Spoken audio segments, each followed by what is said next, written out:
This is the House Committee on Oversight, and we have 3 items on our agenda this evening: an update on the subpoenas for Michael Corsa and Curt Schilling. The second thing on the agenda is testimony by former Representative Steven Costantino. And then our third thing on the agenda is discussion of future agendas and meeting dates. At this time, could we have roll call, please? Chairwoman Macbeth. Present. Co-Vice Chair Slater. Present. Co-Vice Chair Chippendale. Present. Secretary Johnston. Here. Representative Carson. Here. Representative Corvese. Here. Representative Edwards. Here. Representative Handy. Representative McKiernan. Here. Representative O'Brien. Here. Representative Pelangio. Representative Riley. Present. Representative Serpa. Here. Representative Winfield. Here. Madam Chair, we have a quorum. Thank you. So first on our agenda is the update on the subpoenas for Michael Corsa and Curt Schilling. Neither of those have been served. We're continuing to try to certainly locate Michael Corsa within the state, and as we know, Curt Schilling does not reside in our state, but we're still hoping to be able to issue those, so those are ongoing. The second thing on the agenda is the testimony by former Representative Steven Costantino, who is here with us now. Thank you. And the outline for this evening on that is we do have legal counsel who will be asking questions, and we do have a stenographer here at this time. We're going to allow legal counsel to go through all of his questions without interruption, and at that point, when he is completed, members of this committee, if you have questions, we will then open this floor to your questions. Any questions before we begin? Okay, thank you. Former Representative Steven Costantino.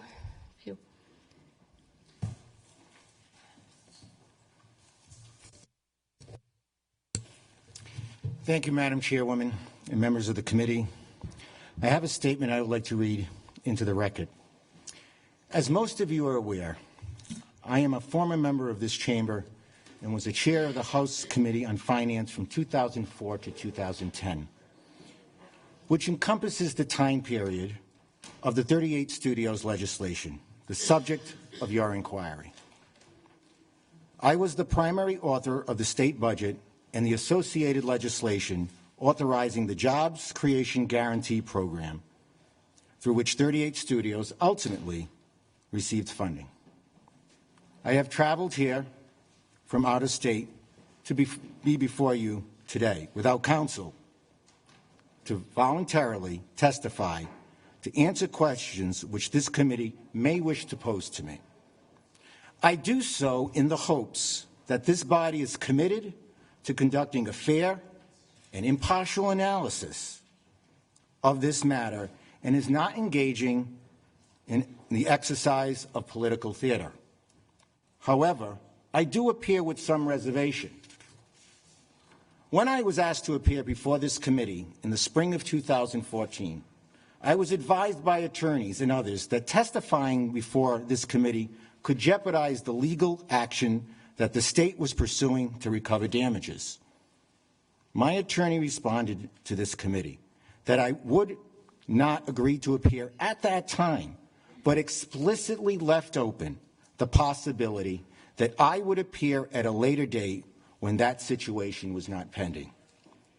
In December, I was contacted by the Speaker's office, and I want to thank him for that courtesy to notify me that I was to be subpoenaed to testify before you. I want to also thank him for the fact that he responded in giving me some of the materials that I needed for this hearing. Within hours, I sent back a message that I would appear voluntarily, and a simple request to appear would suffice. Within 72 hours, this committee chose to subpoena me. Immediately following your vote, and for some time thereafter, the chair of this committee took to the media, making clearly negative comments about me, my actions as finance chair, and why I needed to honor the subpoena. She even went so far to state that the process servers would be looking at me at Christmas as it was unlikely that I would remain out of state and forego seeing my family for the holiday. All of this was duly reported in the media. I thought at the time, and I think today, that such actions on the part of a chairwoman were not reflective of the even-handed fairness, but instead are indicative of prejudgment and predetermined opinions. The fact that she broadcast such things over the airways of Rhode Island is, in my opinion, beneath the dignity of this institution that I served for years.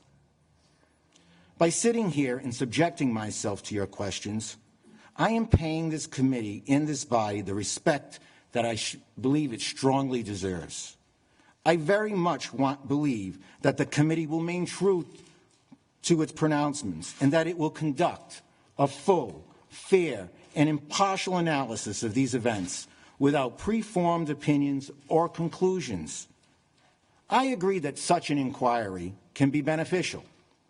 To that end, I hope that the committee will not stop here, but will call former governors, chairs of the EDC, vice chairs of the EDC, attorneys for the EDC, the former executive director of the EDC, and others in a true attempt to learn from the past and to prevent this from happening again. Now let me turn to the matter at hand and talk to you about 38 Studios. I was the Finance Committee chair in 2010 and carried out those duties accordingly.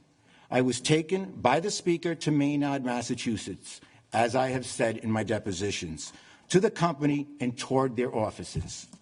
I was also told by the Speaker and EDC about the company's interest in relocating to Rhode Island, and was told to work on legislation to authorize a new program, which I did.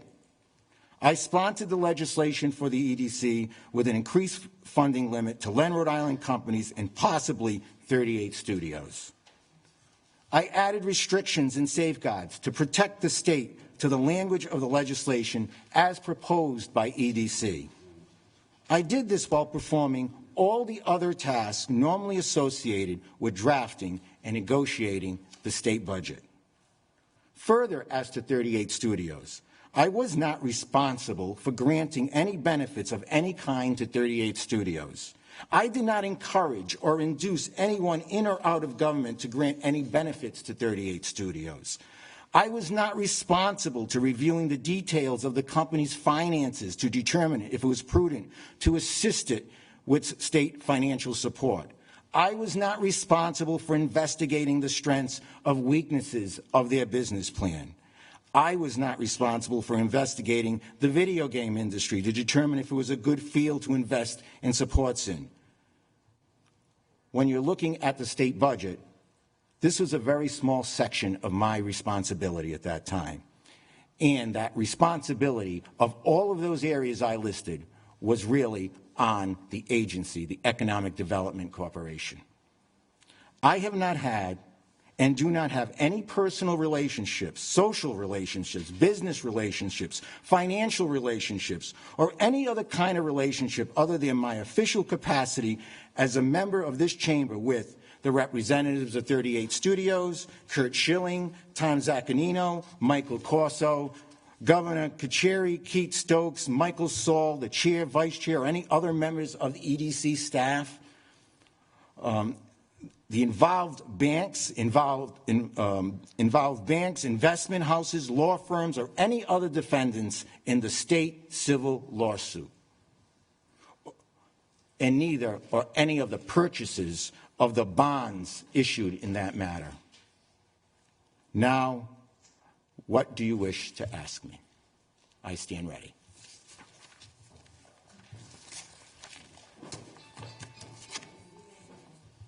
And I do have copies of my statement for those, for the committee as well as for the press.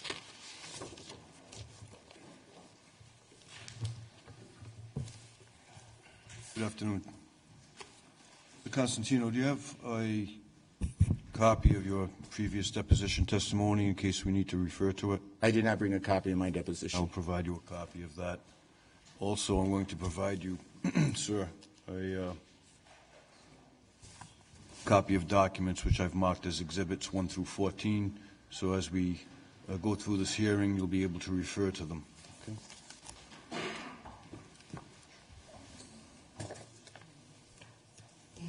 For the record, could you please state your name and... Yes, I'm sorry. Thank you. Oh, wait.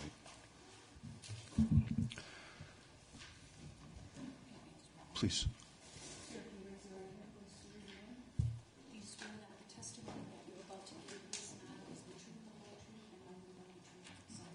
I do. Steven M. Costantino. Thank you. For the record, my name is William Dimitri, and I've been asked to conduct the initial inquiry here tonight, Mr. Costantino. When I'm done, it will be open up to the committee members to ask any questions that they deem appropriate. So I'm going to start with a little background on you. What is your current employment, sir? I am the Commissioner of the Department of Vermont Health Access for the state of Vermont. How long have you held that position? Since February of 15. February 17th, to be exact. Of 2015? 15, yes. Thank you. So, do they refer to you as Commissioner? Yes. Okay, Commissioner, thank you. Before being appointed Commissioner, what was your previous employment? Before I was a state representative. Yes. As For well. a number of years. Please? For a number of years. Yes, for 16 years, 8 being chair of the House Finance Committee. I was previous employed by my family's business, Vendor Ravioli. Also was, do you want me to go backwards? No, a little bit. Let me ask you this.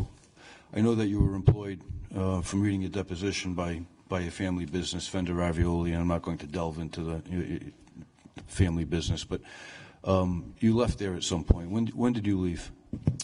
Yeah, I didn't bring my resume with me, but I think it was about 2 or 3 years before I left the chamber. And you left the chamber in 2010? Yes. And that's when you, I believe you ran for mayor. Yes, I did. Of Providence. Yes. 2010. Thank you. Now, you were first elected to the House in 1994. 94. Started serving in 95. Started serving in 95. And just by way of background, your education, not going back to Holy Ghost School, which I believe that's where you went.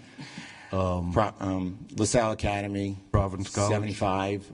Providence College, 79. And then you attended medical school in Italy for a period of time? I did for 3 years.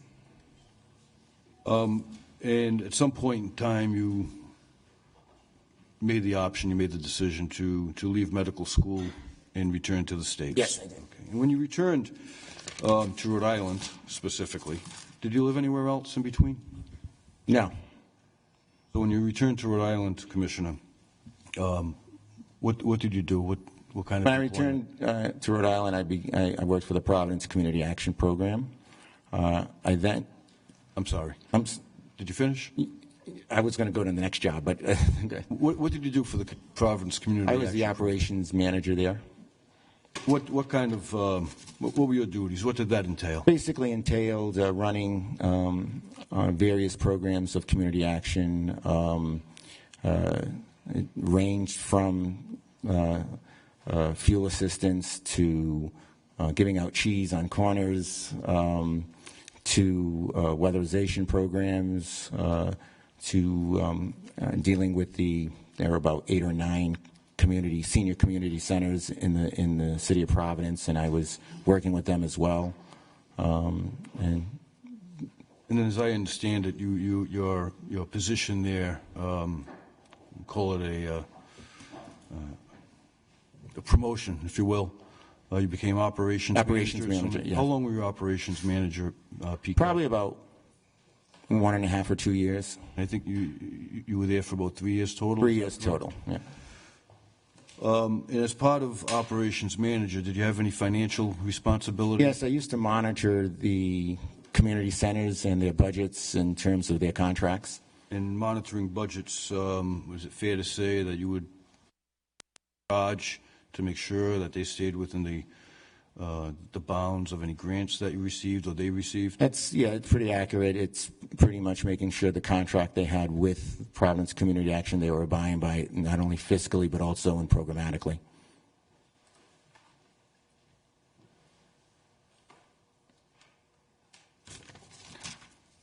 If I may interrupt myself just for a second, Commissioner, I actually meant to thank you for coming today.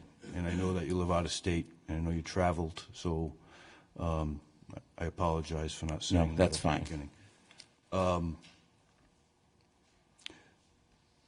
PCAP, when you were operations manager, they were funded by grants, correct? Yes. As we've touched upon. And that was all federal, state, and city grants? Yes. Is it fair to say that, well, let me ask you this, because I don't know. Was PCAP a city agency or was it an independent? No, it's a 501c3 nonprofit agency. So it wasn't a municipal organization? No.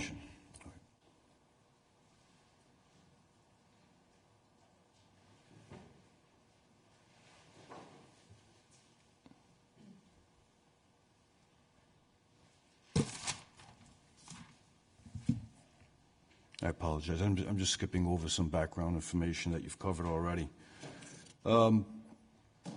When you were overseeing the budgets at PCAP, Commissioner, what kind of budgets were we talking about? They were, budgets for community centers. They were pretty much, they were smaller budgets. Not the budgets I'm used to now. But certainly, you're going back I believe we're talking about around 1983. So, the budgets ranged from probably $100,000 to $2 or $3 million, the range, depending on the community center. And as you indicated, nothing compared to what you're doing now. No. Or what you did as finance committee chair. Correct. And or either as Secretary of Health and Human Service here for the state as well. After leaving PCAP, you were going to go on to the next position you held. What was that? I became the Executive Director of the Drug and Alcohol Treatment Association of Rhode Island. Did that about 9 years. Was that also a 501c, or was it part of the state? It was a 501c3 trade organization representing about 30 treatment and prevention, substance abuse, and mental health providers. And as you indicated, that was a trade association of sorts. Of sorts. And did that also, Commissioner, obtain money and finances or revenue, so to speak? Yeah, mostly on the federal side as well as the private side. So, it received a very large federal grant at one point for drug prevention in the Southeast Asian community, and also a grant of on the substance abuse and HIV. We received a federal grant to provide case management to minorities with HIV. And when you were executive director of the Drug and Alcohol Treatment Association, do I have the name right? Correct. Okay. When you were executive director, I believe, again, correct me if I'm wrong, from reading your deposition and from doing a little background reading, that you had also a finance officer to help you, to assist you in your duties. Yes, I did. And as executive director, did you have a role, Commissioner, in producing a budget for that association? Yes, I did. What, and in securing the grants? Also, yeah, and you need an operating budget as well. So it's not just grant management. You need a operating budget to run the association. I had a staff about maybe 4 or 5 people. In an operating budget, day-to-day activities? Day-to-day activities. Electric, gas? Electric, things like that. All the yes. usual things, correct? Yep, correct. And you've indicated that you received some grants at one point, a fairly large grant. Right. Would you say that it was, again, nothing compared to what you're doing today or what you did as finance Well, chair? it was more than ProCap, but I mean, in terms of single grants, it was mostly a pass-through. So what we did with these grants is we passed them through to the treatment programs, and I was the organization was the administrative arm of those grants.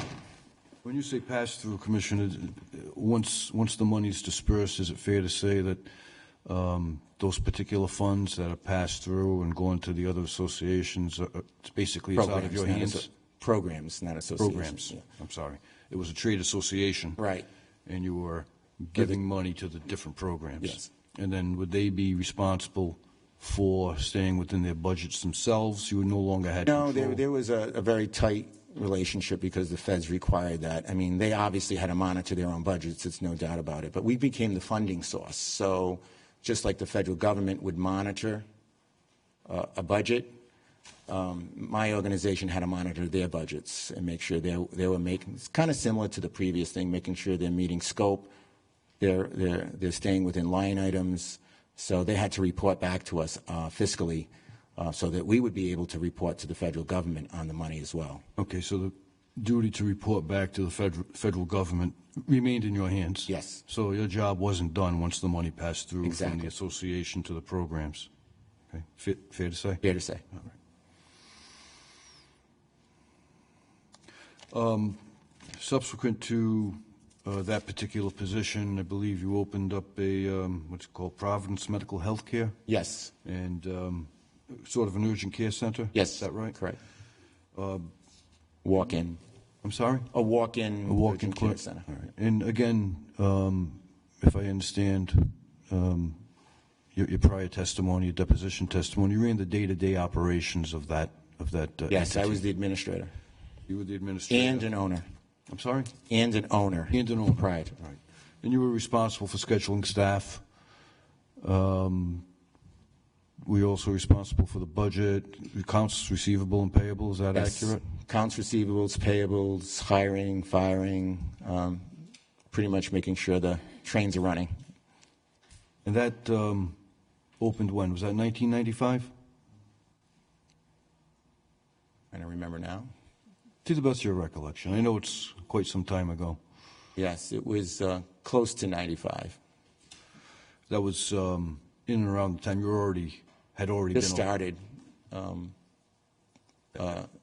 my service here. state rep, right? Yeah. You ran in 94, you were Right. sworn in 95. And, Right. Okay. Actually, no, I'm sorry. I was executive director of the Drug and Alcohol Treatment Association for 10 years. So that lasted till around when I started. I think there was about, well, maybe you're saying it right, about 6 or 7 months after that I started Providence Medical Health Care. All right, moving forward. When you were first elected and took your position here in the House of Representatives, you were, we call it freshman representative. I think rookie is the more politically correct term these days. As a rookie commissioner, were you appointed at that time to any committees? Yes. Do you recall? Health, education, and welfare. Okay. And how long were you? I believe for 4 years. 4 years as Yes. health education. Okay. And those appointments, and I believe I have somewhat of a handle on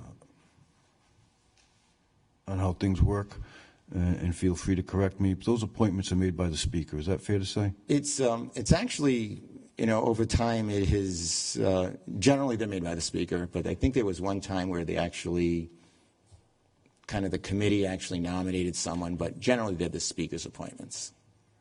And who was the Speaker in 1995 when you, in your rookie year? John Howard. I'm sorry? John Howard. John Howard was Speaker at the time? And so 4 years? 4 years. Correct? So nothing changed between 1995, say, and the year 2000? In terms of committee? In terms of committee? No. Okay. I mean, there was specialized committees that, or commissions, I should say, not committees. As you know, there are a lot of commissions, and you're put on certain commissions. I tended to go on if there were any health and human service related commissions. And was that because of your history with the Yes. your own business and the other trade association? Exactly. Also, you had It's kind of my background. Is your background? You had 3 years of medical school? Yeah, Okay. correct. You sold your interest in the urgent care. Yes, I did. Around 2001, is that accurate? Correct. And that's sometime after that is when you joined the family business? Yes, correct. And that was no other employment, so Nope. to speak, between the two, correct? Correct.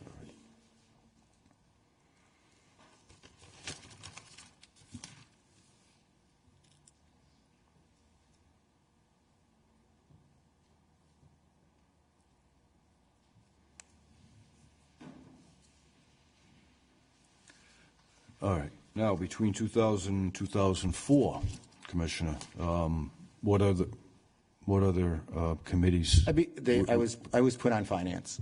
Finance. Yep. What, I was put on the finance committee. that was actually 2000? It was, so 4 years, 96, yes, about 2000. 2000. And then 2004, because I was thinking 2004, but in 2004 is when you became chair, correct? Correct. And who was the speaker when you were appointed chair, Commissioner? Chair Yes. of, Of the Finance Committee? yes, that would be Speaker Murphy. Murphy? And again, relating back to a few questions ago, when you're appointed chair of a committee, is that appointment also made by the speaker? By the speaker, yes. And would you agree, I think you'll agree, that when a speaker appoints someone as chair of a committee, they trust that person, you have a relationship, whether it's political, not friends, but, and I would hope that the host is friendly despite the different parties. But would you agree with me that the speaker is going to appoint someone that he or she believes is going, that they can trust to do the job? Yes, I would agree with that. And in the vernacular, sort of basically on the same team. Is that fair to say? Yes, that's fair. All right. Now, how long was, I'm sorry. I'm going to skip over some stuff here. And I think we've established that you remained on as chair of the Finance Committee until 2010, correct? Correct. And again, that was because you left the House to run for mayor. Yes. All right.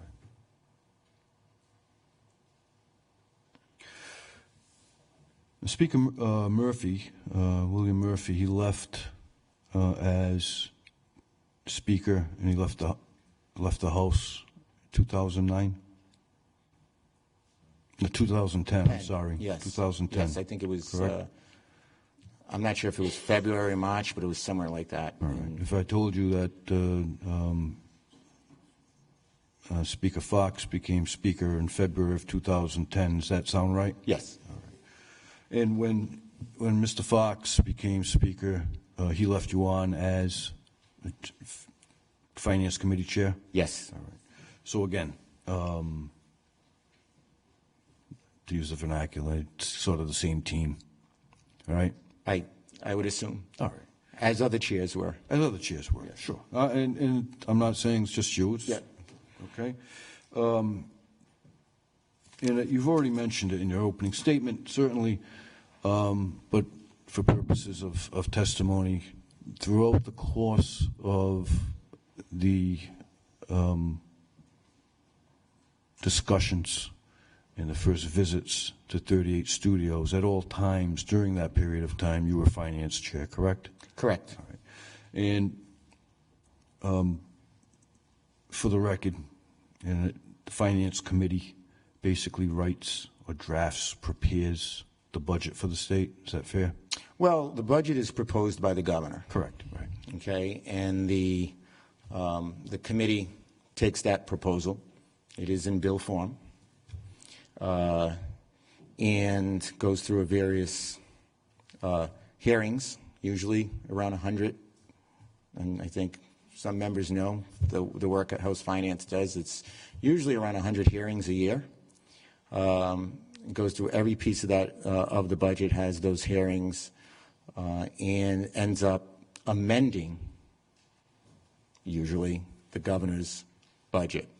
So that's it. So Right, the governor proposes the budget. right, And then it goes to your committee. committee process. Yes, And then you do your machinations and you go through, you make amendments, fair to say? correct.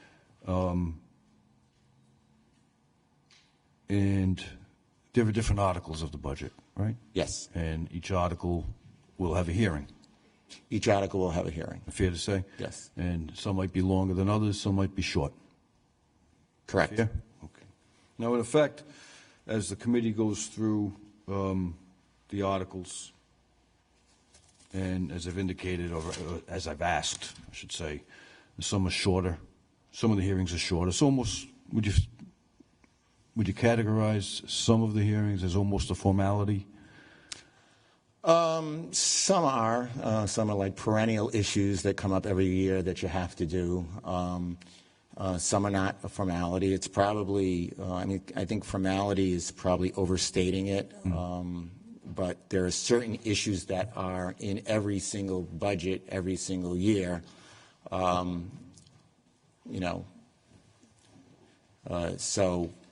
I wouldn't say they're a formality, but they're kind of, it's the same thing every single year. And the committee, the Finance Committee, Commissioner, has fiscal advisors assisting it. Now, during your tenure as Finance Committee chair, you had two, correct? Yes, I did. Michael O'Keefe, Correct. who retired 2008, if you recall. I don't recall if it was 8 or 9. But he retired while you were chair. And then there was Sharon Reynolds. Sharon Reynolds, yeah. And these fiscal advisors, Commissioner, is it fair to say that those fiscal advisors reported to you as Finance Committee Chairman? Yes, that would be fair to say. And so... And to members of the entire committee, they were responsive to any of the questions that the committee would have. Oh, sure. So if somebody else had a question, they're going to convey whatever information they have or might have or think about? Yes. All right. And so they report to you, so sort of what they knew, you knew, and what you knew, maybe they knew, sort of Well, not exactly. Obviously, they're the technicians of the budget. They're dealing with very specifics in terms of departments, talking to departments. So I didn't, a chairman is not fully aware of everything that goes on between departments and fiscal advisor because they're trying to vet the governor's budget. They're calling departments. They're dealing with issues. So I think the fact that you're saying I knew what they knew or they knew what I knew, I don't think that's a fair statement. In general terms, maybe not down to the penny, but in general terms, you knew what was going on. You were finance chair. Fair to say? I think, yeah, I was finance chair. Okay. Yes. So, when you say they talk to other departments, so for instance, if the judiciary submitted a budget and they wanted some clarification on something, they would call The Supreme fiscal Court or somebody person at the in the Supreme Court. judiciary, the fiscal person in the judiciary, to, kind of do a checks and balances on what has been proposed and what. The other thing that happens, which, if I may, Sure. the governor works off of what they call a November case estimating and revenue conference. Right. So that budget is based on those November numbers. As many of you know, May changes those numbers. Sometimes up, sometimes down. So what the governor proposes has to be updated according to what those numbers do, and that's where the legislature plays a role, because if there's a drop in revenues, and in the 8 years that I was chair, there wasn't one year that I didn't have to deal with probably 100 to 150 or even a $200 million deficit. It was, as you know, those years were during the recession. So the reason why, to get right to your point, is why fiscal staff has to deal with fiscal staff in other departments is because Numbers change. you have to deal with deficit reduction that year, and you have to change some of the numbers. Sure. So as I understand it, so if the governor is proposing a budget or preparing a budget in this session, he or she, now she, Governor Raimondo, would be looking at last year's numbers. November's numbers. So by the time you get to your hearings in April or May, those numbers may have changed based on revenue, taxes paid, that sort of thing? Exactly. Okay. And to the fiscal advisors, let me ask you this, Commissioner. The fiscal advisors, whether it's Ms. Reynolds or whether it was Mr. O'Keefe, what is their background? Their background is usually master's level, very highly credentialed and experienced in the sort area of finance, accounting, finance, and or business administration or public administration. And did they advise, the fiscal advisors, would they advise the committee on certain issues? Yes, they would advise and inform the committee. I mean, when I say advise, I think it's more inform the committee. Obviously, committees make the decisions and the votes, but certainly it's the expertise that the chairman uses in terms of evaluating the governor's proposals. And they're going to look at the revenue numbers? Right. They're actually part of the revenue conference, so. And they would be estimating, as you indicated, any adjustments necessary. They're looking at November, or the governor's using November right. numbers. They're adjusting it in May. Correct. April, May, right? Okay.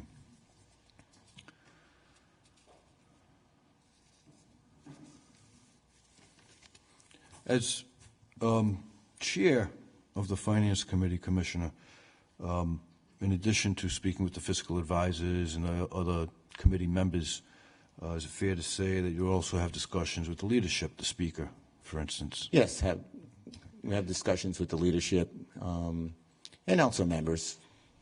You know, because not only is it the governor's budget, you have legislation that members can put in that have fiscal impact. Correct. But that's beyond the governor's budget. You also have a whole host of bills that we have hearings on. We had hearings on that, you know, affect the budget, so you have to also be concerned about that.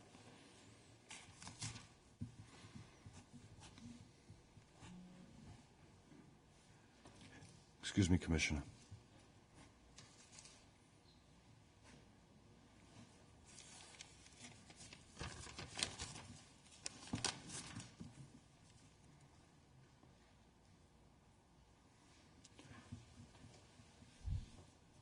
So when you're speaking about legislation that might have an impact, of course, it's not going to be all legislation. Right. Just think with the financial impact on the state, they're going to look at, you're going to discuss with the Speaker and other committee members and other House members, correct? Correct. All right. Now, in the course of your duties as Finance Chair, will you also have meetings with the governor's staff? It depends what year.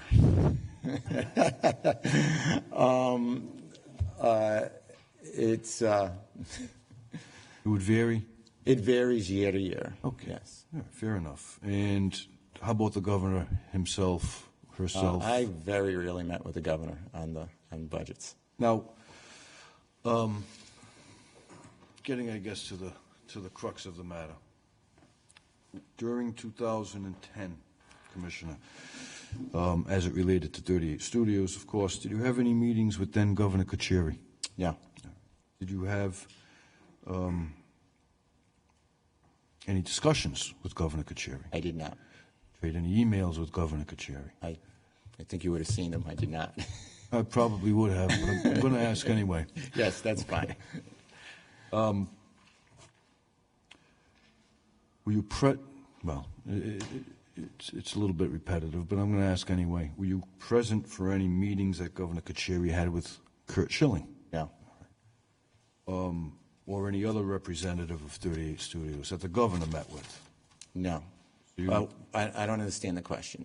Were you present for any meetings that Governor Kucheri may have had with anyone else from 38 Studios? Okay.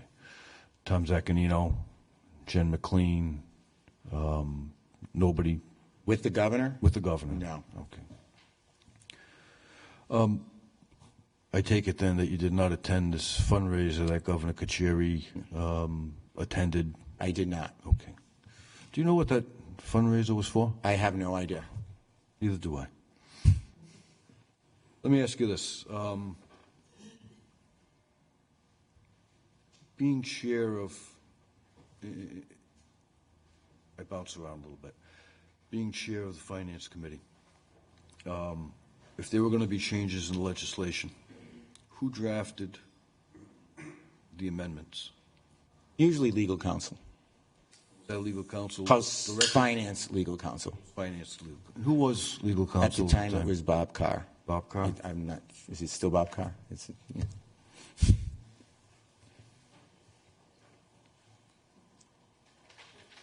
Now, getting back to the process for a second, Chairman, Commissioner, I'm sorry. That's okay. If the legislation passes... I've been called many things, so it's... Legislation passes the Finance Committee. What is the legislative process from there? Just so we can clarify. If the legislature passes the Finance Committee? Yeah, so the budget comes down. Right. So we have a hearing in Finance on the budget, article by article, and then we vote. It's very similar to the House floor process. We vote article by article. Well, I shouldn't say that. At the time, that was the process that we did. I don't know if it's changed, but we do article by article, and then we vote the budget as a whole. Assuming the bill or the budget gets out of committee, to use a term, Sure. then gets transferred back. I think you indicated as a transfer. Are we talking about budget or a bill? A bill. Okay, that's different than the budget. Well, the budget, because the the budget's budget bill, legislation. no, correct? the only reason I say it, and let me make this distinction, the budget, I believe, has to stay, and it's changed over time, out what we call, so that for I think 7 days or 9 days. I'm not sure if it's changed. Okay. All right. A bill doesn't. So that's why I want to, when you say bill, I think it's like a 2 days. It can, it goes on the calendar. But the budget has and I think it's statutory. Has to be out there for 7 days. And I think that's pretty much because they want the public to view it as well as legislators to have a sense, because it's such a large document. Okay. In asking that, I didn't mean it was an immediate, okay, we voted yes, it's going. No, it's going but I up want to the make floor. the distinction between bill and budget bill. Okay.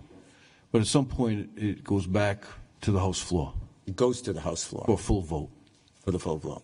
And that would have been basically the same process as we're talking about for this legislation, this loan guarantee program, correct? The 38 studios. All right, so It was Article 7? Article 7 of the supplemental budget. Right. That's another discussion, but it was a supplemental budget that Right. year, which is really a budget bill, but a supplemental budget means you have to take action in the year you're in, okay, versus normally the supplemental budget, it relates to the year you're in. The regular budget relates to the next year coming up July 1st. Right. Understood. Now,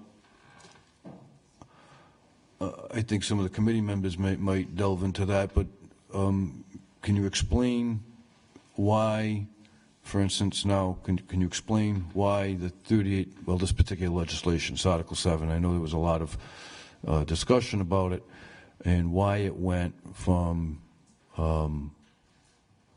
being added to the following year's budget, 2011, and then became a part of the supplemental budget for 2010.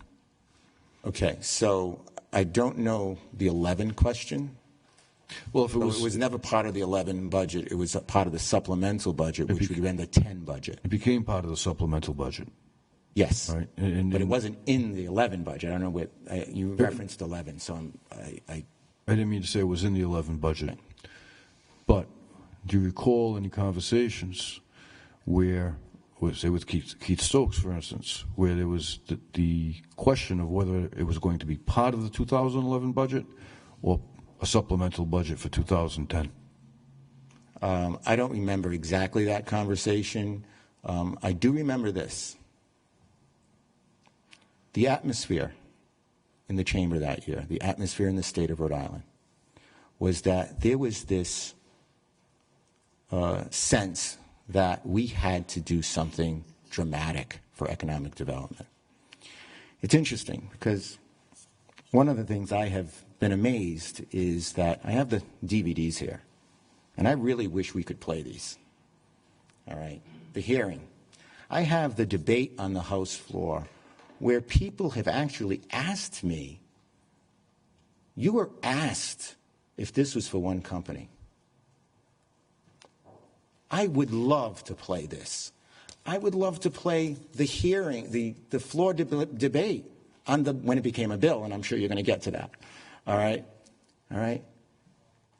I would love to play it because it seems that as I've done my homework, because believe me, I have been as much as concerned about this as all of you. All right? And I've looked at that debate. I also gave it to other people because sometimes when you're watching yourself, maybe you miss something, right? I've given it to attorneys. I've given it to just outside people.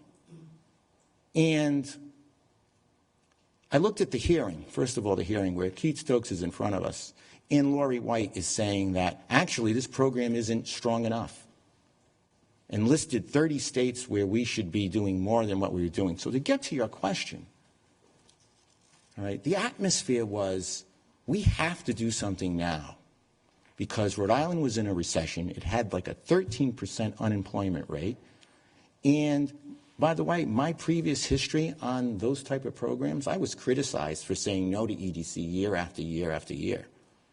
But there was this sense of urgency that we had to do something. We were criticized for not doing anything. And EDC testifies with Lori White that we need this menu of items, of portfolio. We don't have enough, one being the guarantee program. All right, we have this hearing. They're there testifying how much they needed this program for, by the way, $125 million. And I appreciate that. And I'm sorry if I went off a bit, but I get, I think we, it's very easy now to forget what the atmosphere was back then in that year. I remember the pressures that not only the state budget was under, being hundreds of $millions in the hole, and the fact that, that was the year we modified the income tax. We did all these things to change the economic climate in the state. The economic development program was a major piece of that changing or potentially changing the atmosphere in the state. And that was the plan, correct? Correct. All right. But you would agree that, and again, not having the details, and I watched Ms. White's testimony, as you have, as you just indicated, and just for the record, when you were deposed back in July of 2014, you were asked whether or not you reviewed any documents or anything else before attending the deposition. You indicated no. No, I did not. Okay. Today, your answer would be different. Yes. All right.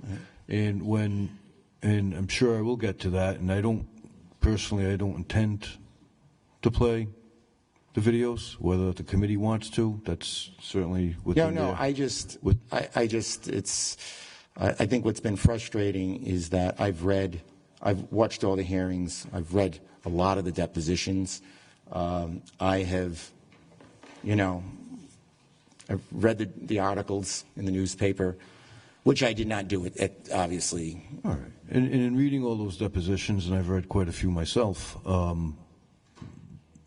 would you say that in many respects or in some respects that your mind is refreshed as to some of the things that may have happened back in 2010? Well, here's what happens. So, as you all know, being chair of finance during that time of year, and many of you know, maybe all of you don't know, you walk out the office and you have people grabbing on your sleeves trying to, tell you what should be in the budget, what should be out of the budget. I remember one year I couldn't go to the restroom because I had people in the restroom trying to get to me to lobby me on the finance budget. It is extremely, extremely hectic. So one of the things I hear all the time on this, and this is, well, I said, you didn't remember a lot. Well, you know, sometimes you know that a deposition is an official proceeding. It is pointed questions. It's not a discussion. It's not a debate. I don't have the ability to know what another person said versus what I'm saying. It's almost like trying to judge the reality of a situation by texting. You know, you look at text, you get no context, right? In all of this, I know, do I remember exactly who was at a meeting or who did I talk to? But I kind of know a message was given to me. But I can't give you the date, the time, the person. I mean, we're talking about 5 years ago in a very, very intense situation. So the nature of the finance chair, and I know the members here know this, and they know how hectic it can be, and having the exact time and place of a meeting is difficult. But you kind of sometimes, you kind of know what came out of the conversation, you just can't put a time and place to it. Fair enough, and again, as I've already indicated, Commissioner, it's 5.5 years ago. I'm not expecting you to remember specific dates and times that this happened at 2:04 in the afternoon. I think that's virtually impossible. But I think, you know, in your comments, you talked about what a difficult time it was for Rhode Island, and I agree, and I think everybody here agrees. I don't think there's any criticism about the legislature or the EDC attempting at least to come up with some sort of economic development. I think the issue here is 60% of $125 million going to one company. And we'll get to that. Yes. You mentioned when I asked you about any correspondence or emails with the governor's staff or Governor Kachiri, you indicated, no, because if there was, we'd have them. Yes. You certainly, well, let me ask you this. When you were finance chair, did you have, did you conduct business or did you convey ideas and respond via email with anybody? It wasn't my most favorite form of communication. Okay. So you had, when you were subpoena duces tecum for the deposition, and you were asked to bring any emails and documents and calendars, you produced nothing? Nothing. Okay. And you had well, personally, I didn't have any. So whether there were any in the House, that wasn't my jurisdiction. All right. And you had for the position, if I recall the position correctly, a personal assistant or yes. Leslie Smith? Yes, correct. And did she keep your calendar? She did. And was that calendar a hard copy, like on the desk, like I keep, or was everything an Outlook? Do you know? I think it was on Outlook. Okay. I think the state used, I mean, you would be able to know that yourselves. I mean, I don't remember the operating system that was being used at the time, but. All right. So she kept your calendar? Yes. Certainly would, and again, correct me if I'm wrong, prepare correspondence for you and take care of the contact with other committee members or reps or anybody else that had some dealings with you. Is it fair to say? Correct. All right. And when you were issued that subpoena by for that deposition back in July of 2014, did you make any effort to contact Ms. Smith to see if she had anything? I didn't know. Okay. Now, so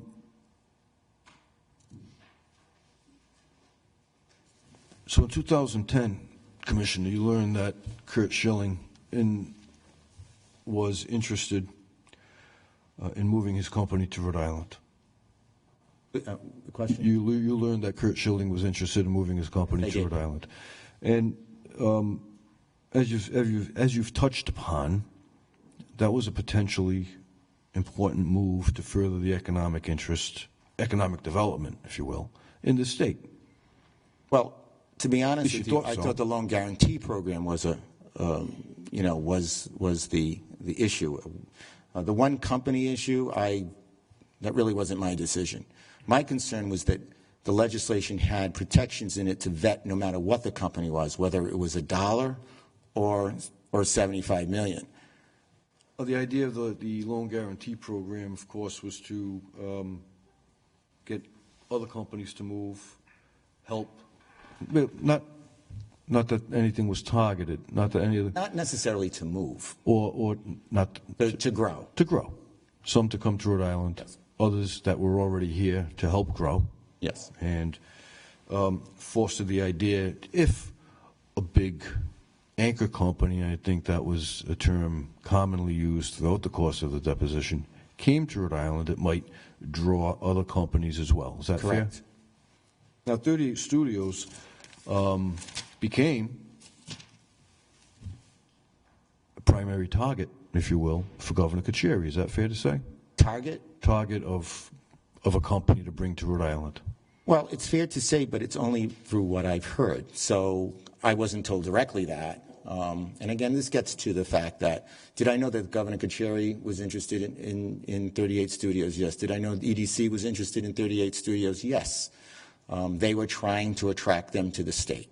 And not only Carcieri and EDC, and that was, Keith Stokes was executive director, correct? Correct. And the governor is, by his position as governor, his being at the time, was chair of EDC. Is that right?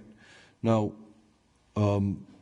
Speaker Fox was also interested in luring or bringing 38 Studios to Rhode Island. Is that fair to say? I think it's fair to say. Okay. And throughout the course of your chairmanship at the Finance Committee, did you personally, or through Leslie Smith or through anybody else, maintain a file as to your contact with them or what you did I didn't to have any further file. the interest? I had no file. You had no file. Now, I think as I've said, the leadership, and again, when I say leadership, I'm particularly talking about Speaker Fox, the governor at the time, they considered 38 Studios to be a possible anchor company. Is that fair to say? Yeah, I don't remember the term anchor. I got to be honest with you. But it was pretty much to catapult supposedly the digital kind of media, gaming, not gambling, gaming, the games you play on PlayStation kind of thing. Video games. Video games. And not that you've used the term anchor company before, but you know what I'm talking. You know the term. I think it was more of a catalyst, like it would start this kind of building up one of the areas that EDC thought was critical, and that was the digital media or video gaming, because they had certain sectors that they were concentrating on: biotech, digital, etc. And the digital media, meaning or including these video game companies, or this video game company. Did you have any discussions with Keith Stokes about trying to attract one that was actually already established and generating revenue? No, we didn't have any of those conversations. Okay, so you knew then, in 2010, that 38 Studios was a pre-revenue company, to use a term. Pre-revenue? Pre-revenue. No, I didn't really. I didn't know much about 38 Studios until, when I've stated that I first knew. They hadn't produced anything. No, they had not. They had some ideas. Right. Correct. And perhaps many great things start with an idea, but they didn't even have a product at the time. Is that fair to say? It was in production. It was in production. And being pre-revenue, of course, simply and logically means it had no income. I had no knowledge of their balance books at all. But we do agree that up to that point, they had no product to sell. Yeah, my understanding they were in that, I said, in production. Would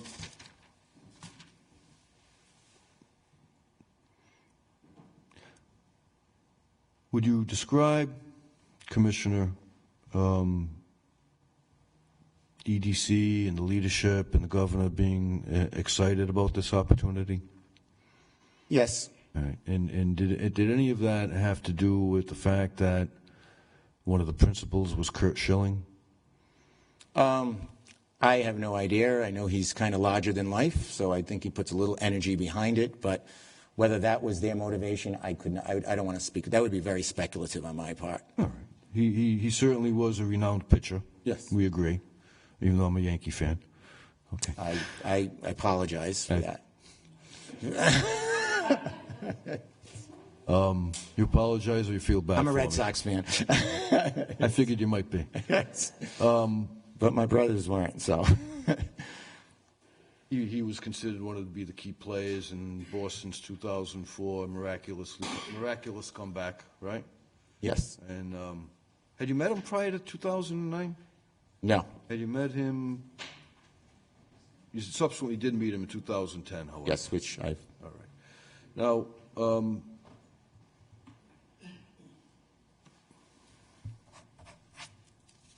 when you met him,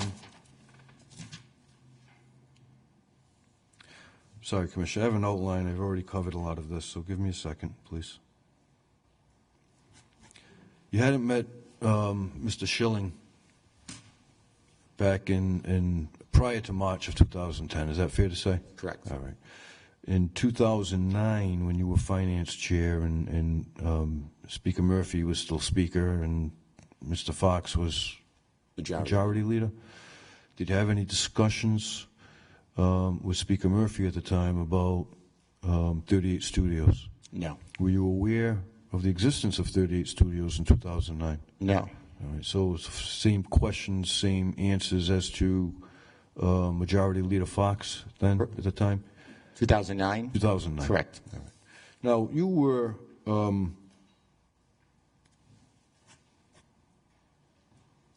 you did learn of the existence of 38 Studios in 2010. Correct. And can you tell us how you learned about 38 Studios in 2010?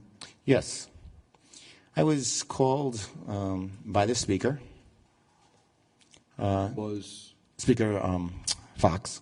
So we were talking post-February. Yes. Okay. Yes. We're talking, and I think it was like March, and I know this subsequent, because at the time, I didn't know. I knew it was late March, early April. I wasn't sure which date it was, but I guess the meeting actually happened like March 30th, if I think that's what's been reported. And I was called just to say, come and look at a company that's interested in moving to Rhode Island. That's how it was described to me. There was a phone call. Yes. From the speaker. Speaker. To you. Yes. Okay. And do you recall, again, 5.5 years later, do you recall where you were when you received that call? Were Actually, you here? it was almost, and again, we're talking about 5 years. I don't exactly remember where I was, but I know it was kind of spontaneous. Like, you know, we have to go look at this company. What did he say? What did Speaker Fox say about the company? Basically said that it's a company that's, and he may have mentioned Curt Schilling, that they're interested in moving to Rhode Island, and it might have potentially, you know, a great opportunity for the state. It was as vague as that. So you say he may have mentioned Curt Schilling. You have any specific recollection as to what he said? Yeah, not in terms of the ask. I knew subsequent because I drove up with him. All right, that's when I learned about, you talked about the phone call, so I'm not sure if in the phone call he mentioned Curt Schilling, but as we drove up, he mentioned Curt Schilling. Okay, so you received a phone call from the speaker. He's, in effect, your boss, to use the term. You answer to him in some respects. Yes. Fair to say? Yes. I mean, the legislative process, the speaker is pretty powerful. Yes. Right? And you're a committee chair. You're finance committee chair. Speaker Fox called you, said, we need to go look at this company. The call occurs, whether it's a Monday or Tuesday. I don't expect you to remember. Yeah. That's right. How much time elapses between the time you get the call in the time you go look at the company? And this is where I've got to be honest with you. I don't remember exactly, but it was pretty. I almost think it was the same day. Yes, but I'm not quite sure. That's how, when I say that's how quickly it was. And when you got the call and Fox said, we need to go look at this company, whether it was the same day or the next day, Right. You went, and you drove up with them to Maynard, Mass? Correct. And who else was in the car with you? I don't remember who else was in the car. And I think I say that in my depositions. You do. Do you remember whether it was one person, two people, three people? Might have been 3 or 4 people. I know there was others, but I just don't remember who it was. All right. So even if I suggested or asked, not suggested because I don't know the answer, if I asked, was it somebody from EDC? Was it another rep? Was it a senator? Does that ring a bell? I don't want to. One of the things I don't want to to me, I think if I say a name and I'm not sure, it's almost like lying. But I don't want you to guess. Yeah, and I don't want to guess because I just don't remember who actually was. It's 5 years ago, and I'm just asking if it refreshes your recollection. It has not. Still, and you gave the same, and you indicated that in your deposition. I'm wondering now, after reading all of the information that you've looked at, the depositions, no idea. No idea. On the ride up, Commissioner, did Speaker Fox talk about this company? No, basically, this was described to me as a meet and greet of a new company that was interested in Rhode Island, in the ride up. That was the pitch that I was getting, that this company was trying to come in, and that, I got a sense they were talking about, they were also looking at other states too. And when on this ride up, there's 3 or 4 people in the car. You've indicated that he might have mentioned Curt Schilling at the time. Okay. Was there any discussion about, besides that this company might be looking at other states, was there any discussion about what kind of product that they hope to make? Well, they did talk about, it was the video games business. There wasn't much about it. They may have talked about, and I know at the actual meeting, they talked about RISD a lot, the Rhode Island School of Design. That was the meeting in Maynard? Yeah, and that RISD was had some people working there, graduates of RISD, I'm sorry, had some individuals working there, and this would be a great fit for the state and things like that. So not much detail in terms of the write-up. Just out of curiosity, for the record, how long did it take for you to go from here? I'm assuming you left from the State House.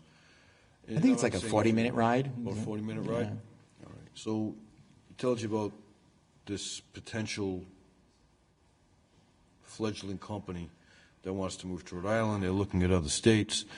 Was there any discussion, or did Speaker Fox mention at the time that, or convey any information to you about 38 Studios' attempt to get financing or a loan guarantee or anything, or a loan in the Commonwealth of Massachusetts? No. That did not come up on the Not right. at all. Did he tell you, again, using the same term, did he tell you at the time on this ride that they hadn't actually made a product yet? No.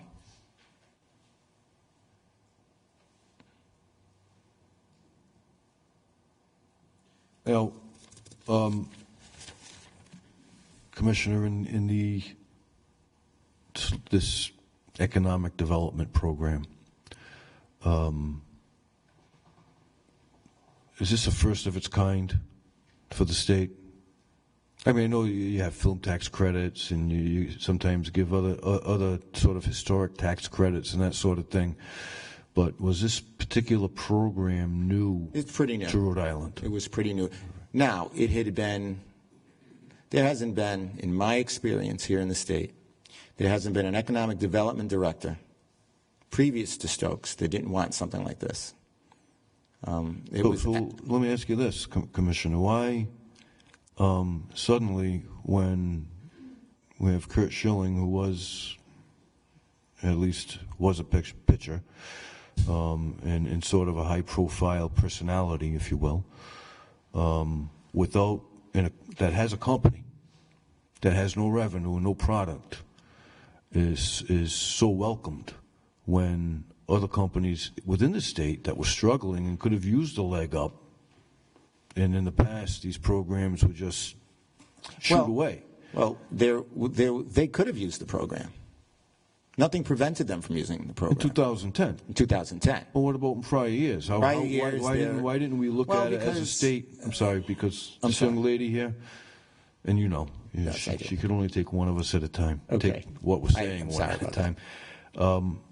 Why, in the past, if you have an opinion, why in the past is the state or this economic development committee, corporation, or while they're trying to get money and these homegrown companies that could use a leg up, they're not getting anything, and then all of a sudden we have a company that doesn't even have a product, and we're bending over backwards for them. They're genuflecting for this guy. Well, first of all, there are many companies that don't have products that we assist. They're called startups.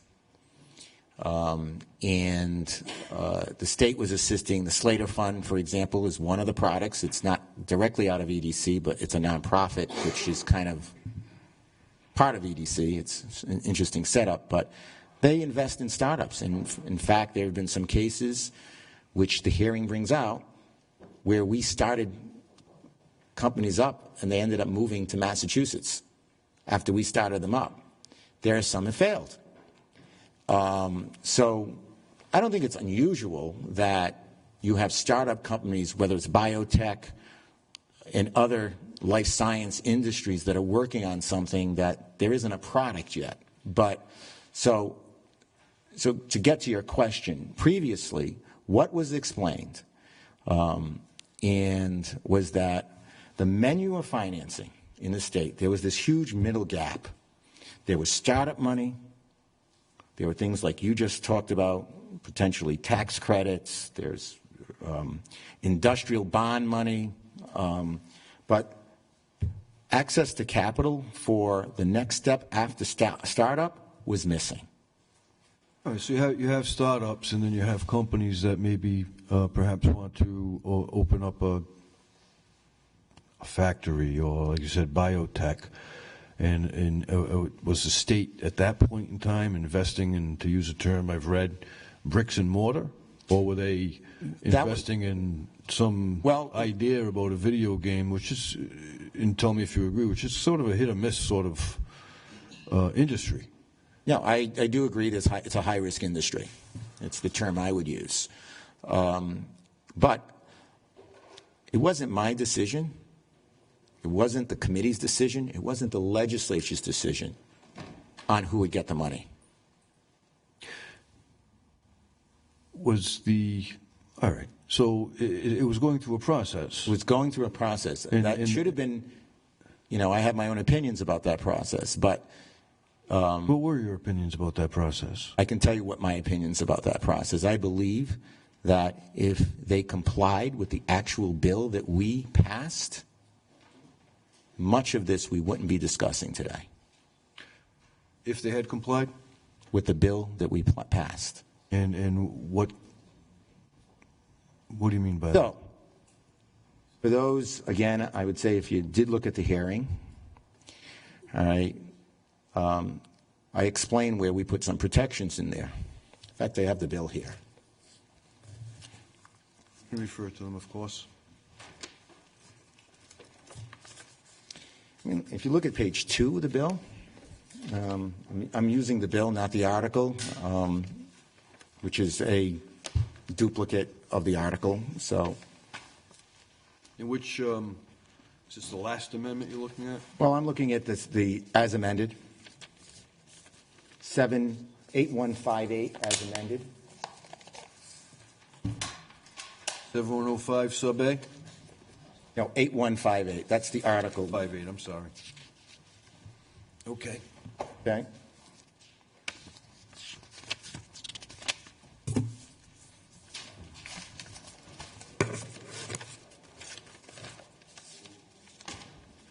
And you're looking at some protections on page 2. Yep. Page 58? Please? My copy is page 58, so I apologize. It's not mine, so. But it's page 2 of the bill. Yes, correct. Priority will be I given. think the biggest, for me, as I look at these protections, it's F that really is the one that the corporation may utilize such data and retain experts as necessary to assess and validate associated guarantee risk, and the corporation may charge the borrowing fees for those things. We asked them to validate the risk of these endeavors, not just 38 Studios, but anything they did. You asked EDC. We put it in the bill. In my opinion, it was ignored. And, well, it was ignored, and let me ask you this. Is it a fair statement to say that the approval of this legislation, this bill, and the resolution which was entered into, or strike that, the Kushner bill, and the granting of $75 million to 38 Studios happened all very quickly? Again, I want to make it very clear, and I said this in my statement. I did not grant 38 Studios anything. That's not what I said, Commissioner. Okay. You said it happened quickly. Said you said the granting of the money happened quickly. the loan guarantee, the whole process. Right. With 38 Studios, and I didn't say you granted them the money. I understand the process to some degree. The granting of the loan guarantee all happened very quick. This was on the fast track. Is that fair? Again, I don't know. What I don't know is how much vetting, EDC, and when that actually started. All right. All I do know is, which is interesting because I'm amazed at what I hear about, people not knowing about 38 Studios. All right. If you look at the vote on that bill, the date we voted on that, I think it was April. Ready? April 6th. No, on the floor. On the floor. It was the 10th or something like that. I'll get the actual date in a minute, but. Committee was on the 6th, correct? Right. 13th? You know what these two things are? These here are two articles. I can't see that far, Commissioner. The two articles in the Providence Journal. Well, if we're going to use those, I'd ask that they be marked as exhibits. You can mark them as exhibits. They're two articles. Because I can't, one, I can't see them. Two, if they're going to be, I'm sorry, if they're going to be part of the record, then we need to mark them as exhibits. You can mark them exhibits. It's a public record. It's a public document. It's on the journal. On March 23rd, there's an article in the Providence Journal saying that the governor and EDC is talking with Curt Schilling and 38 Studios, and it goes on and on. March 23rd. 2010. 2010. The vote in committee was April 6th. Subsequent to that was the vote. And what's interesting about that, remember, that was the year the supplemental came back. That was the article, vote on the article.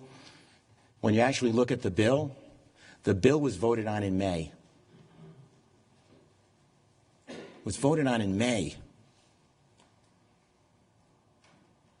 So the sequencing of this is very interesting because what passed in April didn't make it through the whole process. It came back to the House. Then we created a bill, and that got voted on in May. So do I think it was an unusually fast process? I will give you that, even with the May vote. But I just want everybody to know that there was an article in the Providence Journal in March about 38 Studios. And Mr. Schilling wasn't too happy about that, was he? Well, and remember, there was also some press reports that I subsequently read that said even the Providence Journal delayed the story because they were encouraged not to write about it. Well, let me ask you this, because we're talking about where it went, how it went, and I think we agree, and you agree, that you drove up to Maynard, Mass. With the speaker, a couple of other people whom you don't recall who they were, right? Correct. Now, if I could, and I'm going to ask you to look at the exhibits, and Exhibit 1 specifically, it's right on top. The first one here? That's an easy one. And before I even ask you about it, I'm going to acknowledge that you're not copied on that email. But I want you to read. It's from Curt Schilling, and it's addressed to Keith Stokes with a CC, to Gordon Fox, and Tom Zaccanino. Yes. And that's dated what, sir? Trying to read this. So I got two dates here. So is this the Mike Corso to Tom Zaccanino part? Up top, see March 17th, Wednesday, March 17th? I got it. Okay. March 17th. All right. And Meeting. it says, you correct me if tell me if I read this correctly. Mr. Stokes, this is from Mr. Schilling. The pleasure was all mine. The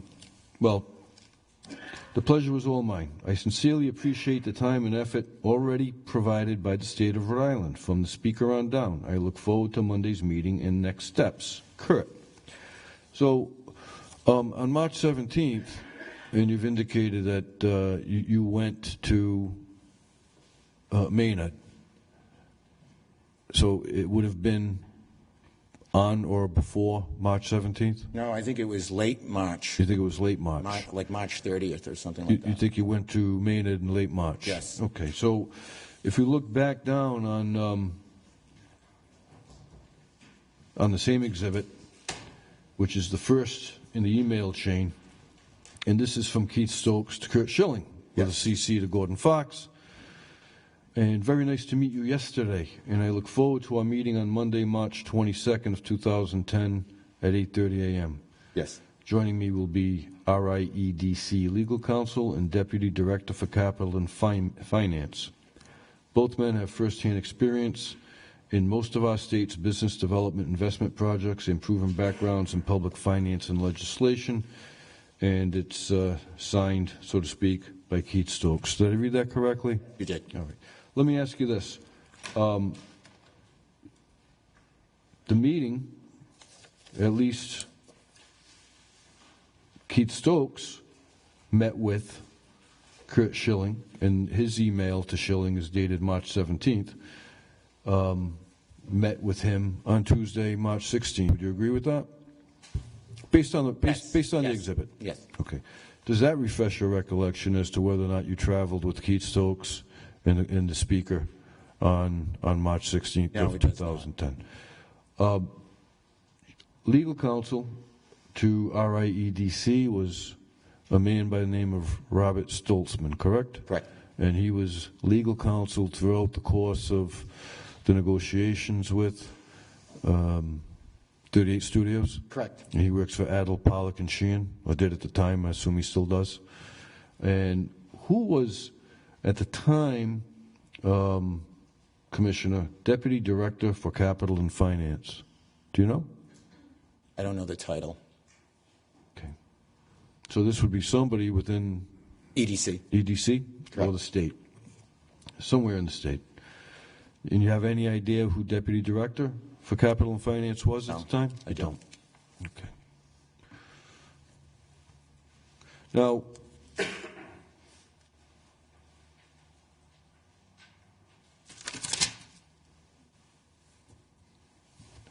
done that.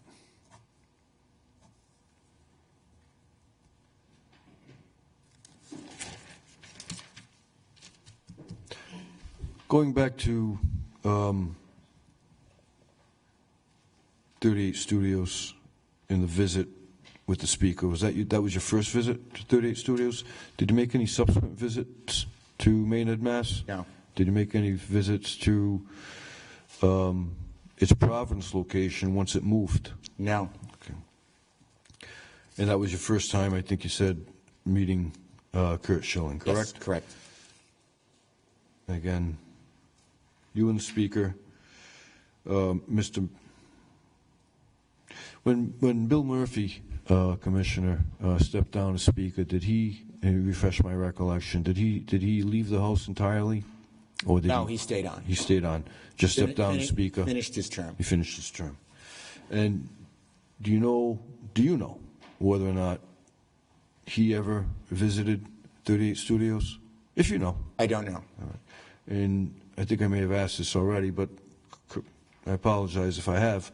Did you have any discussions with Speaker Murphy prior to this call from Gordon Fox about visiting 38 Studios? I did not. Did you have any discussions with Speaker Murphy or then former Speaker Murphy after the visit to Maynard, Mass? I did not. And just for the record, Commissioner, from here on out, I imagine that anytime I say speaker, we're talking about Mr. Fox, okay? All right, unless specified.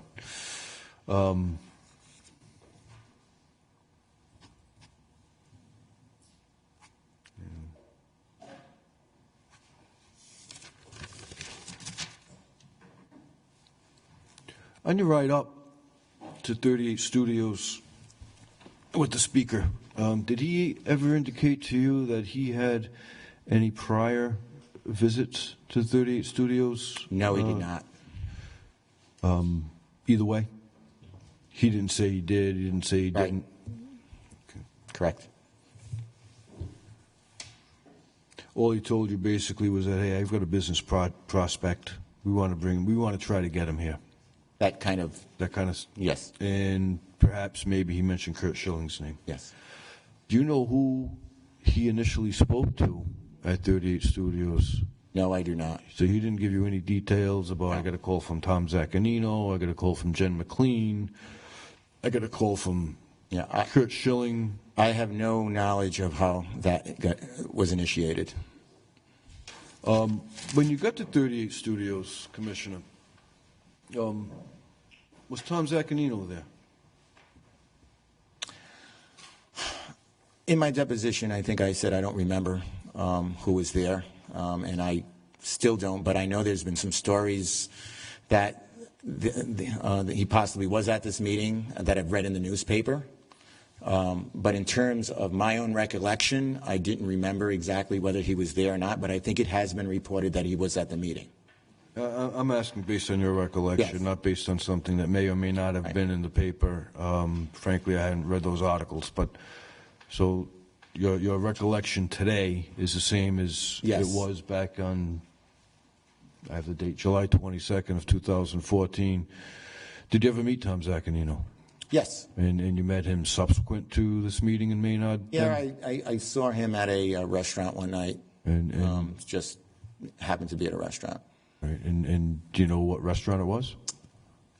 It was, I don't know what it's called now, XO, whichever XO is. Down on North Main Street? Yes, Okay.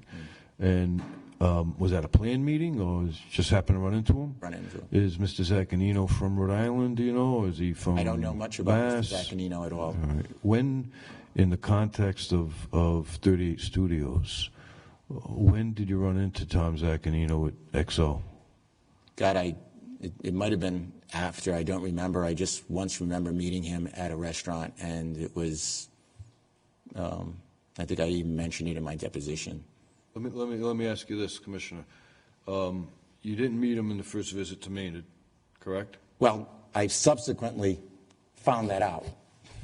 Meaning, you just said the press reports, you don't go by them. I don't remember him there. I'm not relying on the press reports. Right. I'm not relying on the press But reports. it's What I'm relying on or asking about is your recollection. And your recollection is that you don't recall meeting him that day. Exactly. He may have been there. Right. When you toured 38 Studios in March of 2010, Yes. you're there, obviously, with the speaker. Yep. Schilling is there. Correct? Yes. And there's no question that he was there. That's All right. How many other people, a couple of other people from Rhode Island or from the State House or from EDC or somewhere, right. and how many of Schilling's employees or representatives? There were, again, I think it gets to the point, I know there were employees of 38 Studios, and I know they were there. I don't know their names. I don't remember their names. It was the first time I met them, and I never met them again. But there were representatives from 38 Studios there. All right. So what I was getting at, I guess, Commissioner, is you don't have any record. He may have been there. We'll put that on the record. He may have been there. You don't recall meeting him, right? Right. Okay. So when you go down to XO on any particular night and you happen to run into him, how did you know him? Oh, he was with the speaker. Okay. Gordon Fox. Yes. And was anybody else present? That I don't remember. At that time? That I don't remember. All right. And you ran into him at XO. He was with Fox. Did you discuss at that point in time 38 Studios? No. Did you discuss with Tom Zaccanino and Gordon Fox at XO any sort of legislation? No, it wasn't that type of a environment. Okay. Let me ask you this. Was the meeting or running into the speaker and Mr. Zaccanino at the time, was that a chance meeting, or did the speaker call and say, hey, come on down for a drink? I don't recall whether the speaker called me and said, come down for a drink. Did you have dinner with them? Or? I did have a drink. I do remember the drink part, but I don't remember if it was, how exactly it happened. And you don't recall particularly how or why you went there that night? No, I don't. Do you recall whether or not you were alone, other than meeting them? I was alone. You were alone? Yeah. Okay. So, other than that discussion, meeting, and not an official meeting, but other than meeting Zaccanino with the speaker at XO on whatever night it was, did you ever have any discussions with Zaccanino during the course of the time that this legislation was kicking around? Not at all. Okay. No meetings, no discussions? No. Again, you're not a big fan of email, but no emails back and forth to him? No, I think you would have had them within. No letters? No. Okay. Video conference? No. Let's ask you about a few other people while we're here. Now, Michael Corso. Yes. How do you know Michael Corso? I know Michael Corso because for years Michael Corso was in this building lobbying, advocating as it related to historical tax credits and other kind of film credits that I think we started in, I forgot when they started, but that's pretty much how I know him. And is that when you first met him? Yeah, in that capacity, yes. And you first met him here in the State House, within the not the confines, but within your duties and your as a representative. Right, and it might yes, as a representative. Did you meet him before or after you became chair of the Finance Committee, if you recall? I know it's a long time ago. Probably, I might have met him before because I think the tax program probably started before I was chair. So, what was Michael Corso's role, Commissioner, in 38 Studios? I really don't know. Do you know whether or not he was employed by 38 Studios? I have no idea. Do you know whether or not he was a consultant for 38 Studios? No. Okay. And you've read through a lot of depositions. Right. Okay. I've read through as much as I can humanly absorb, but yes. Before your eyes cross. Yeah. So let me ask you this. He seems to have a very prominent place in lobbying, to use a term, for 38 Studios. Did you have any conversations with Mr. Corso about the loan guarantee program or 38 Studios in particular? Not that I recall. I mean, again, if I bumped into him in the corridor, he might have said something to me in this building, but I do not remember having any direct conversations or meetings with him as it related to this. He was up here quite often. Yes, he was. He had been. I know there was some litigation, and right now it's not the issue, but some litigation about whether he was registered as a lobbyist or not registered as a lobbyist. I don't know what happened with that particularly, but your contact with him he was here, He was here a lot. acting yes. as a lobbyist, registered or not, whatever the case may have been.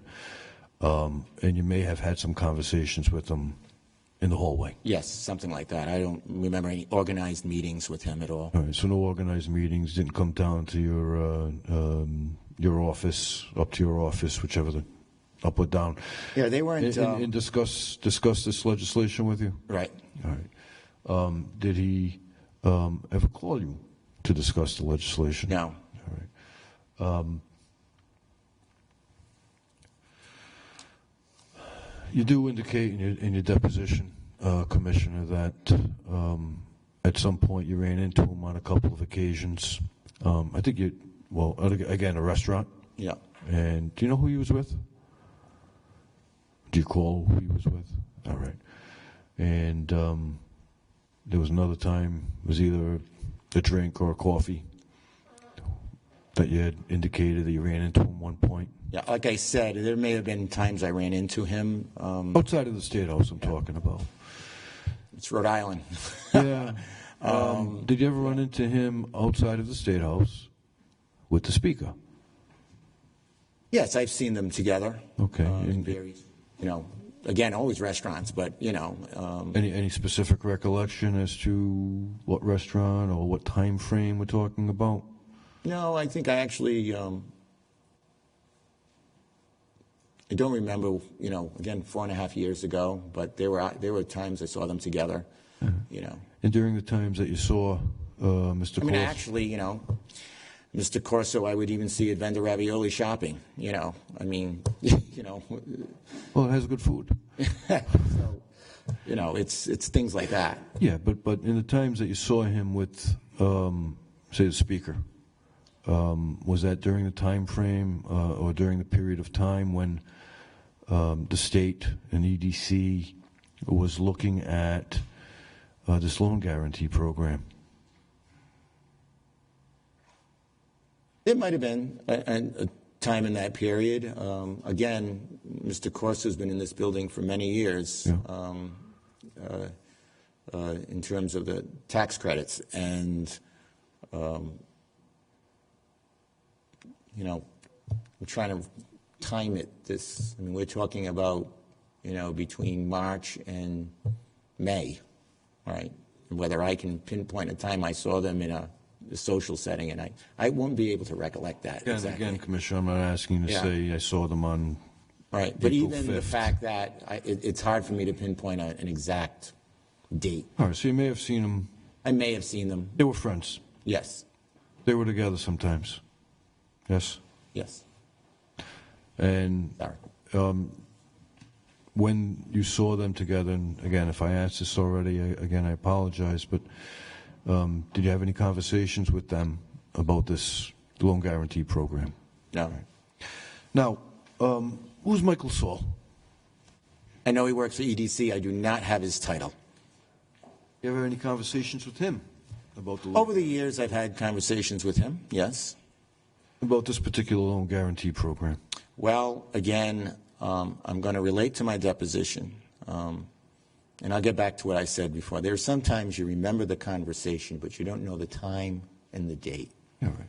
All right. So again, I'm not asking for the time and Okay, date. I do remember having a conversation about the amount of money, the 125. Mm-hmm. Okay, and again, it's very difficult now because there's been so many press reports, and I know I'm supposed to, Put that in my aside. mind, put that aside.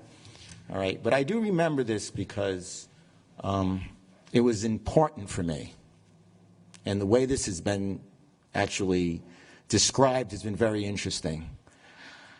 I remember asking one basic question: what is the need? And again, I'm not sure if it's Saul, if it was Keith Stokes, and that's what I mean. I can't tell you the person, the time, but I'm gonna. What is the need in the business community?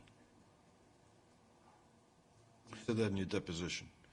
So, and I know somewhere in my notes I'm going to get to that. But so Okay, well, I thought you were getting there now. I'm it's sorry. okay. I'll ask you about that now. So, whether it was Saul or Stokes, said, hey, you know, the need is 125 million bucks? Was that the answer?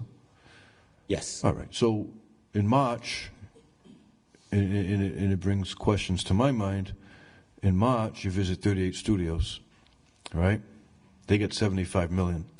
What are the companies at the time in March or April of 2010 knew that this was going to get passed?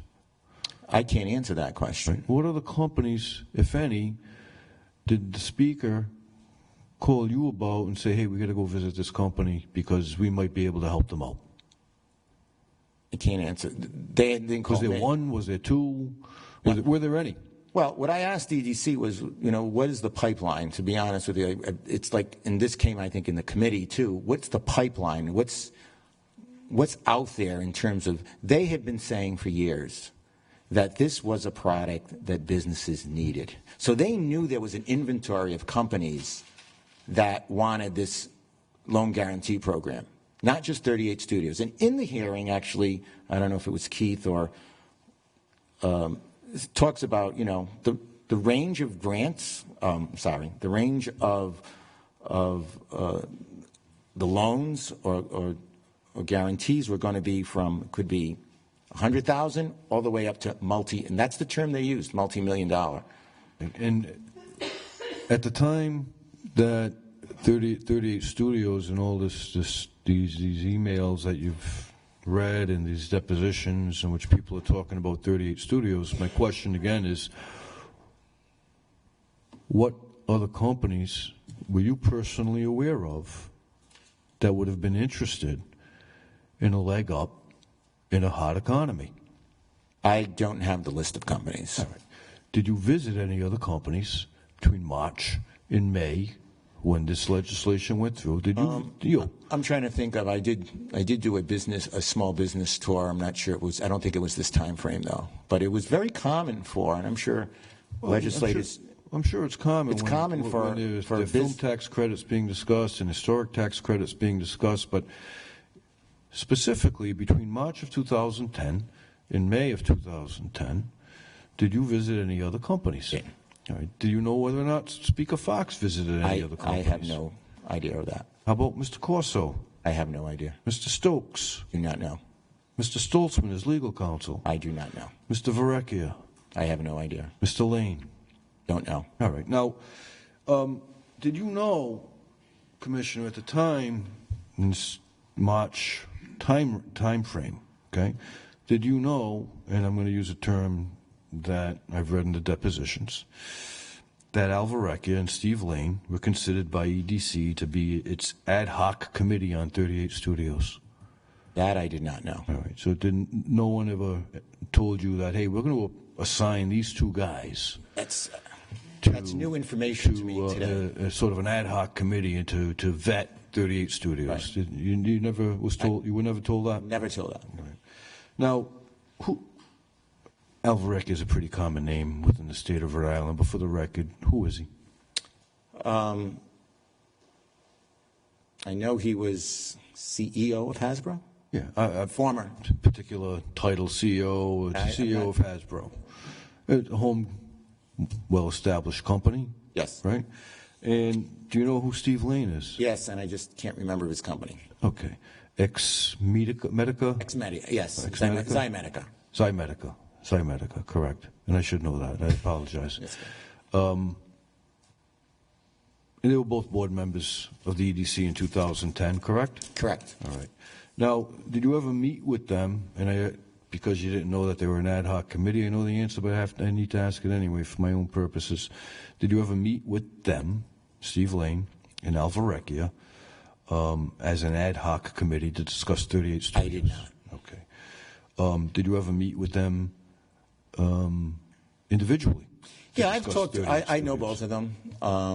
In my position, I've known them of years. Two very, very well-respected individuals in their respective areas. Again, just to interrupt for a second, Varecchia is CEO of Hasbro, which everybody in this room knows what Hasbro is, yes. Correct? In Zymetica, Mr. Lane designs, if you will, medical products. Right. Medical products. And he's had various companies throughout the state, throughout the course of his years as a businessman in Rhode Island, correct? Yes. Zymedica being the most recent, still active. Fair to say? Yes. All right. And talented guy as well. Fair to say? Yes. All right. So,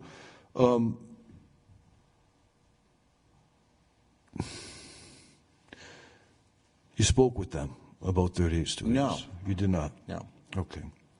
You asked me, You had no asked me if I ever spoke to them. I said yes. Okay. I mean, you had no meetings with them about 38 Studios. Did No. you ever speak with them about 38 Studios? Phone call? An email? No. I've had some discussions with Stephen Lane about, over the years of, economic development in general. Same thing with Al in general, but not specific to 38 Studios. And going back to 38 Studios again, for a moment, you went to 38 Studios again. It was in March 2010. You met with Schilling. You were with the speaker. Other people were there. You don't particularly know who. If I recall your deposition transcript, you were up there for a couple of hours. That's probably accurate. Yeah. Who did most of the talking while you were up there? Curt. Okay. What was the sales pitch? To use a term. Well, I think his sales pitch was what did he this, say about this fledgling company? This what? Fledgling company. That's your term. Well, let me ask you this, since it's my term. Did he have a product on the market? I know, but it's... So he had an idea. Is that fair to say? Well, he had some development going on. He did have some development. In fact, actually, they were working I think on you read prospectively that, the whole... The game, I even forgot the name of it, but... Everybody forgot the name. Because EA Sports and all that. So he had something, all right. But, again, it's what I read out of the press. So so he was just talking about, the investment he made and the progress they've made. And, they showed me the place, met some people from RISD. Pretty much that. How big was They talked about... Okay. Go ahead, I'm sorry. No, they talked about, a loan. I don't really remember what the number was. I know it was substantial. And I think I state that in my deposition. I know it was substantial. I was, first thing, whenever I always hear that, I know how I think, and my history is, I care about the protections that I've mentioned and the risk being done, risk assessments being done. But certainly, again, I don't want to repeat myself about the climate in the state at the time was really to aggressively, try to change the economic status of the state of Rhode Island. This was, and I'll state again, the governor seemed to want this, the speaker seemed to want this. They wanted it even before you went up there, which I didn't know. Now, in the visit that you made to Maynard, and I know you're a businessman, you've been in business, you've got the family business, and you've run other businesses as well. But did you or anybody else, the speaker, and I guess I have to limit it to the speaker because you don't recall who else was there. Right.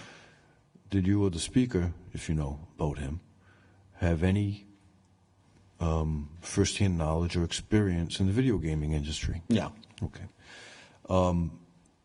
Unless there's something about the speaker I don't know. But. Okay. Based on your knowledge. Yes. Based on your knowledge. And how about Keith Stokes? Do you know? If you know. What? Whether he had any first-hand knowledge or experience in video gaming. Okay. Now during the meeting, couple of hours, you were there? I think that's what it was. All right. And Schilling, told you we want to come to, well, we need money, we're looking to make a move, did he indicate at that meeting that he had expressed an interest to Massachusetts government and was turned down? No. Okay.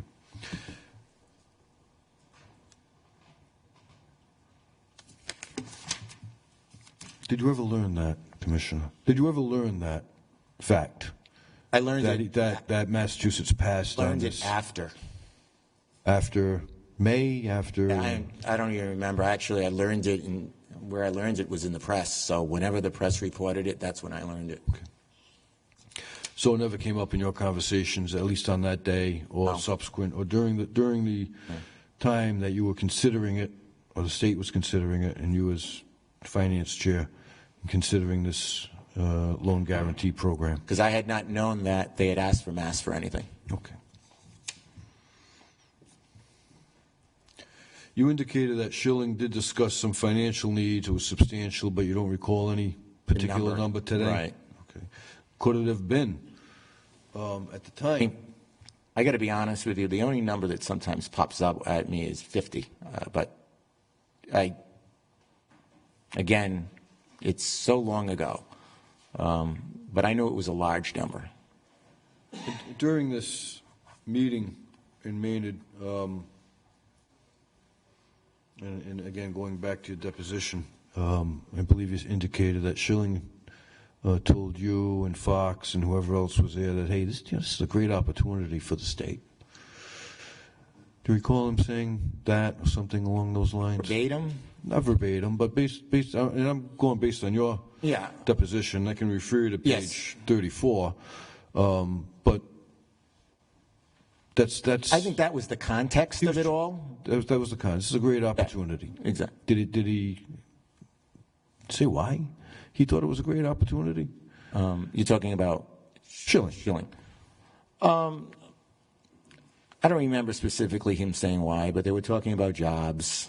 You know, moving so many jobs to Rhode Island. And how many people? I don't remember the number, but 450 here, and you know, 700 by 2013. Did he tell you in 2010, Commissioner, how many people he was employing at the Maynard facility? I don't remember that. For the whole facility at the time? Well, I toured, I don't know if it was the whole facility, because I don't know what the whole facility is, but it was a little bit of a tour. It wasn't expansive, you know. It wasn't a substantial facility? Right, and there may be some areas where it's proprietary, so I don't know, but, you know. I understand that, right. So, but he did give you a tour, basically, of the general area. Did anybody ask him at the time, say, hey, Curt, why your company? Why should we give money to your company? At that meeting? Yeah.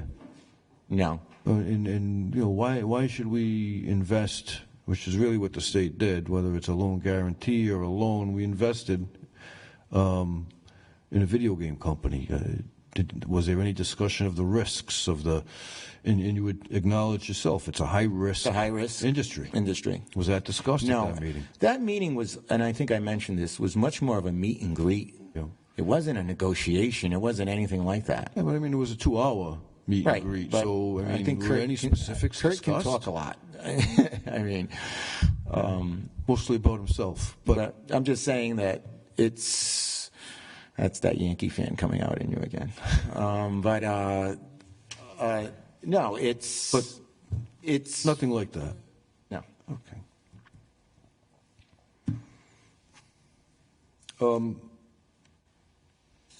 I know I asked you if you'd ever, after the closing and they moved to Rhode Island, if you ever went to the facility, which I think was down on